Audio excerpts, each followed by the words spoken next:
በመግቢያችን ላይ የተመለከታችሁት ቪዲዮ ዓለም እየተነጋገረበት ያለው አስደንጋጭ የጎርፍ አደጋ ነው። የአንድ መንደር ነዋሪዎች ሙሉ በሙሉ በጎርፉ ተጠርገው ተወስደዋል። ዓለም በድንጋጤ ተመታለች። ዳግም ሰዶምና ገሞራ በኔፓል ታየ። ይህ የአምላክ ቁጣ እንጂ ሌላ ምን ሊባል ይችላል? በኔፓልና ቻይና ድንበር የአንድ መንደር ነዋሪዎች ሙሉ በሙሉ በከባድ ጎርፍ ተጠርገው ተወስደዋል። ዓለም በድንጋጤ ሆኖ ክስተቱን እየተመለከተው ነው። በዘገባችን በዝርዝር የምናስደምጣችሁ ዘገባችን ይሆናል።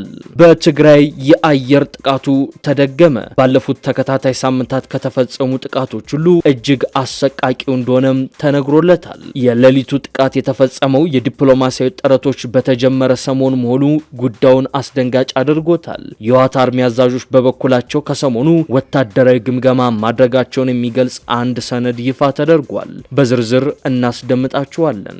ጽምዶ እየተንገዳገደ ነው። ሊናድም ይመስላል።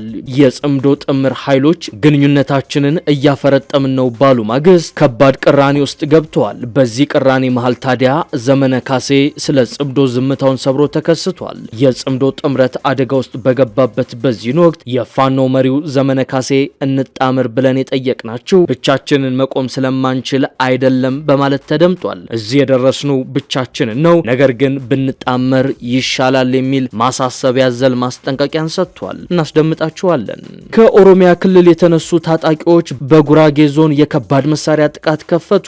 በዚህም የጸጥታ አካላትና ንጹሃን መገደላቸው ተሰምቷል። ይህንንም ይዘናል። የከበረ ሰላምታችን በያላችሁበት የዓለም ዳርቻ የደረሳችሁ የተወደዳችሁ የአንድ አፍታ ሚዲያ ቤተሰቦች ለአሁን የተደመጡና እናንተን ይመጥናሉ ያልናቸውን ዘገባዎች አጠናቅረን መተናል። እንደተለመደው ቪዲዮን ላይክ አድርጋችሁ በመጀመር ጥቂት ደቂቃዎችን አብራችሁ እንድትቆዩ ግብዣችን ነው። ወደ ዝርዝር ዘገባዎቹ እናምራ።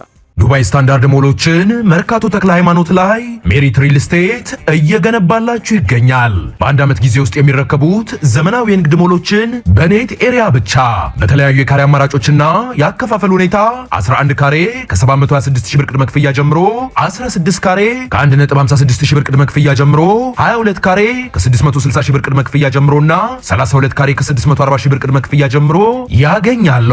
100% ለሚከፍሉ ደንበኞቻችን እስከ 20% የሚደርስ ልዩ ቅናሽም አዘጋጅተናል። ከዚህ በተጨማሪ ፒያሳ ላይ ባለ 1 እና ባለ 2 መኝታ አፓርትመንቶችን በ10% ቅድመ ክፍያ በመሸጥ ላይ እንገኛለን። ለበለጠ መረጃ ከታች ባለው ስልክ ይደውለው። በህወሓትና በፌዴራል መንግስቱ መካከል ዲፕሎማሲያዊ ጥረቶች በተጀመሩበት በዚህ ወቅት ከባድ የአየር ድብደባዎች መፈጸማቸውን ቀጥለዋል። ትናንት እኩለ ሌሊት ላይ በትግራይ ክልል ከመቀሌ በቅርብ ርቀት ላይ እስካሁን ከተፈጸሙት የአየር ድብደባዎች ሁሉ የላቀ ጥቃት ተፈጽሟል። በትግራይ የሚገኙ ምንጮች ለዩኤምዲ ሚዲያ እንደተናገሩት ጥቃቱ በአካባቢው ሰዓት አቆጣጠር ከምሽቱ 4 ሰዓት ገደማ በሳርቲ ወረዳ በምትገኘው ገጃት ከተማን የተፈጸመው። ጥቃቱም የከተማውን ሁለተኛ ደረጃ ትምህርት ቤት አካባቢ መምታቱን የተዘገበው። ከአካባቢው የተሰራጩ ምስሎችም በጥቃቱ የደረሰ ጉዳት እንደሚያሳዩ ታውቋል። የመጀመሪያ ሪፖርቶች ሰዎች መገደላቸውንና መቁሰላቸውን ቢጠቁሙም ጉዳዩን በገለልተኛ አካላት ማረጋገጥ ግን አልተቻለም። ነገር ግን ባለፉት ሳምንታት የወጡ መረጃዎች እንደሚያሳዩት ህወሓት በድሮን የሚደርስበትን ኪሳራ ለመቀነስ እንዲሁም ጥቃቶቹ ንጹሃን ላይ የተፈጸሙ ናቸው ለማለት ወታደሮቹን በትምህርት ቤቶች አቅራቢያ ሲያከማች ከርሟል። በተጨማሪም ከባባድ መሳሪያዎችን በንጹሃን መኖሪያ ቤት አካባቢ ሲጠምድ ቆይቷል። የሌሊቱ ጥቃትም በትምህርት ቤት አቅራቢያ መፈጸሙ ቡድኑ ወታደሮቹን በትምህርት ቤት ውስጥ ማስጠለሉን የሚያስረግጥ ነው። ይህ የሌሊት ጥቃት በዚያው ረቡዕ ቀን ቀደም ብሎ ከተፈጸመ ሌላ ጥቃት በኋላም የተፈጸመ ነው። የአካባቢው ምንጮች እንደሚሉት ትናንት ማለዳ 2 ሰዓት ከ45 ደቂቃ ገደማ በራያ ዘቦ ወረዳ በምትገኘው ጣቢያ ገነቴ ላይ የድሮን ጥቃት ተፈጽሟል። ለዩኤምዲ ሚዲያ የተናገሩ አንድ የመንግስት ታማኝ ምንጭ ስለ ጥቃቶቹ ዓላማ የተለየ መረጃን ሰጥተዋል። እኚህ ምንጭ እንደሚሉት በቅርቡ የተካሄዱት ዘመቻዎች ኢላማ ወታደራዊ ኢላማዎች እንደነበሩ፣ በተለይም ታንኮች እንጂ ሲቪሎችና የሲቪል መሰረተ ልማቶች ታርጌት እንዳልነበሩ ገልጸዋል።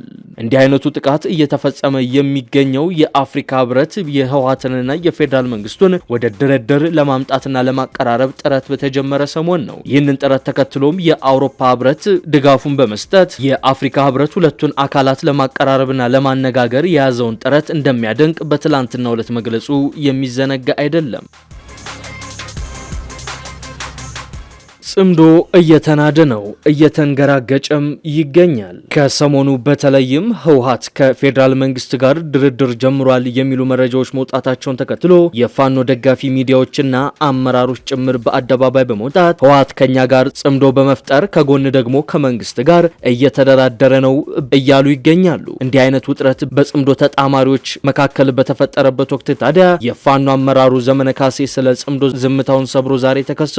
የጽምዶ ጥምረት አደጋ ውስጥ በገባበት በዚህን ወቅት የፋኖ መሪው ዘመነ እንጣመር ብለን የጠየቅናችሁ ብቻችንን መቆም ስለማንችል አይደለም የሚል መልእክትን ዛሬ አስተላልፎ ብቅ ብሏል። በፋኖ ደጋፊ ሚዲያዎች በኩል በተሰራጨው የአቶ ዘመነ ካሴ መልእክት ላይ ፋኖ ከሌሎች ኃይሎች ጋር የሚተባበረው ብቻውን መቆም ስለማይችል አይደለም፣ የትግራይ ኃይል ከአማራና ከኦሮሞ ጋር የሚተባበረው ብቻውን መቆም ስለማይችል አይደለም፣ ሁሉም ራሱን ችሎ መቆም ይችላል። እስካሁንም ሁሉም በራሱ መንገድ በገዛ እግሩ ሲጓዝ ነው የመጣው። እነዚህ ድርጅቶች የሚተባበሩት ብቻቸውን መቆም ስለማይችሉ ሳይሆን ትብብር ዛሬያዊም ዘላለማዊም ጠቀሜታ ስላለው ነው በማለት ተደምጧል። የዘመነ ካሴ ይህ መልእክት በጽምዶ ተጣማጆች መካከል የተፈጠረውን መቃረንና አለመግባባት በግልጽ የሚያሳይ ነው። ፕሮፌሰር መረራ ጉዲና በ2008 ዓ.ም ለጻፉት መጽሐፍ የሰጡት ርዕስ አስደናቂ ነበር። የኢትዮጵያ የታሪክ ፈተናዎችና የሚጋጩ ህልሞች ይላል ርዕሱ።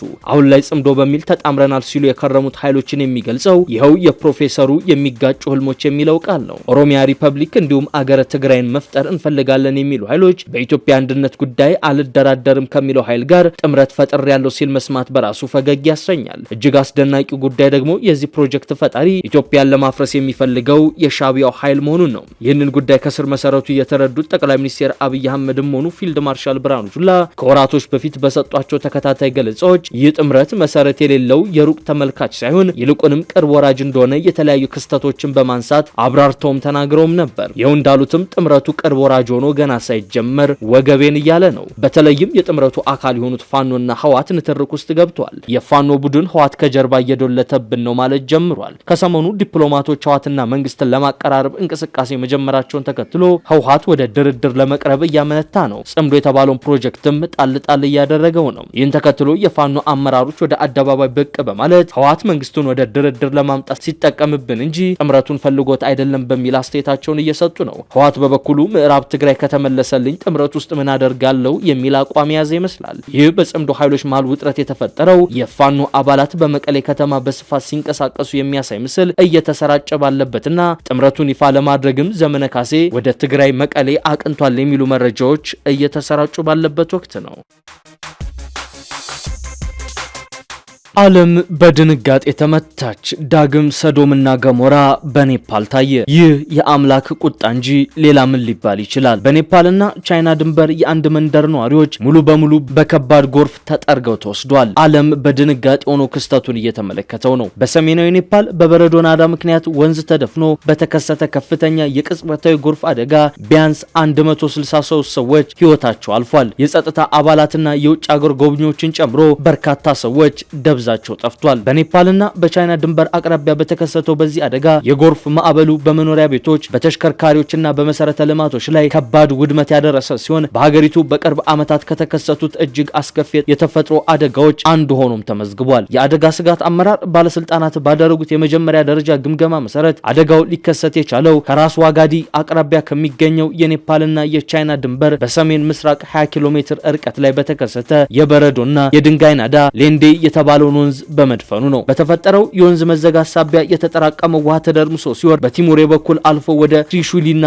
ቦቴኮሺ ወንዞች በመቀላቀል ሰፊ ውድመትን አድርሷል። አደጋው በደረሰበት አካባቢ ምንም አይነት ዝናብ ባለመኖሩ ምክንያት የአካባቢው ነዋሪዎች ምንም አይነት ቅድመ ጥንቃቄ ሳያደርጉ በመደበኛ የዕለት ተዕለት እንቅስቃሴ ላይ ያሉ ድንገተኛው ጎርፍ ደርሶባቸዋል። በራሷ የጉምሩክ ዋና ኃላፊና በርካታ ሰዎች ህይወታቸውን ለማዳን ወደ አቅራቢያው ጫካ የሸሹ ሲሆን በጉምሩክ ኬላ ላይ ቆመው የነበሩ ከ300 በላይ ተሽከርካሪዎችና የጭነት መኪኖችም በጎርፍ ተወስዷል። በአደጋው ሳቢያ 162 ሰዎች የሞቱ ሲሆን በርካቶች ደግሞ የገቡበት አልታወቀም፣ ደብዛቸው ጠፍቷል። 9 የሃይድሮ ኤሌክትሪክ ኃይል ማመንጫ ፕሮጀክቶች፣ 19 የመኪና ድልድዮችና 40 ኪሎ ሜትር የሚሸፍኑ ዋና መንገዶች በጎርፍ ተወስዷል። 9 የንግድ ባንኮች ቅርንጫፍ የወደሙ ሲሆን የባንክና የመብራት አገልግሎትም ተቋርጧል። የኔፓል ፖሊስ እንደገለጸው ከካትማንዱ የሚነሳውን ዋና ብሔራዊ ጎዳና ጨምሮ በ9 አካባቢዎች የሚገኙ ዋና የትራንስፖርት መስመሮች ሙሉ በሙሉ ለጊዜው ተዘግተዋል። የደህንነት ባለስልጣናትና የአደጋ ስጋት ባለሙያዎች እንደሚናገሩት የጠፉ ሰዎች ቁጥር ከፍተኛ በመሆኑ አደጋው 1400 ሰዎች ያለቁበትን የ1993ቱን እጅግ አስከፊ የኔፓል አደጋ የሚበልጥና በሀገሪቱ ዘመናዊ ታሪክ ውስጥ ከታዩት ገዳይ አደጋዎች አንዱ ሊሆን ይችላል ብለዋል። ባለስልጣናት አሁንም በስፍራው በመገኘት የፍለጋና